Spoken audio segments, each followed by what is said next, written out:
nga po yung Dubai. Tatawid nga po kami sa naaayon sa may stoplight. Green po. So, tawid po. Pag red po, bawal po tumawid. Okay? Pwede namang tumawid dyan kung gusto mo, kung handa ka nang mamatay. Hindi pa ako handang mamatay, kaya waiting muna ako dito sa gate. Guys, meron pa nga pala akong city card. So, ayan na, mag-entry tayo sa may grocery card. Dito nyo ang get dito. Ayan, yung malaki namin grocery sa Dubai.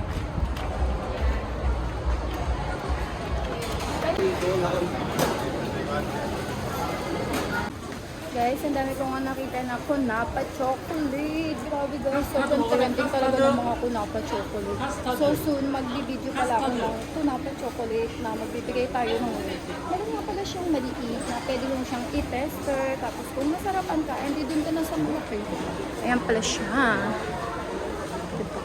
Uy, 29 na. Hindi ko sure kung magkano siya sa peso. Siguro mga about 300 dirham, ganon. So, 12 dirham naman yung maliit. Ayan.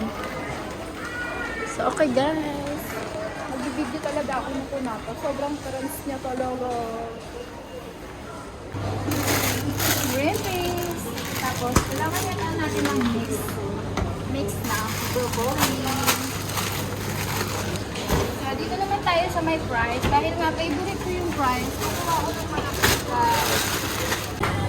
Guys, ito na pala yung steak na kinuha natin. Kailangan ko nga ng buttered para doon sa may steak natin. Okay, nasa onion naman tayo guys.